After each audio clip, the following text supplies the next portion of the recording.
what we did together, and yous did most of that, what we did together was amazing. Because yous already had all of those skill sets before we came along. You've learnt how to survive, you've learnt how to live life, you've learnt on many different ways and stages in your lives of how to do that. All we did was come along and remind you of your greatness. They created Tūrangi E Tū. They were sick of waiting for people to come along. They wanted to do stuff themselves. They've proved it over and over again. Yeah, I guess this journey's got me to where I am today.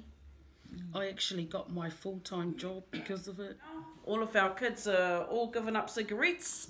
The majority of them don't touch alcohol. Babies, we've got some in full-time employment. So I know what we're doing is making a difference.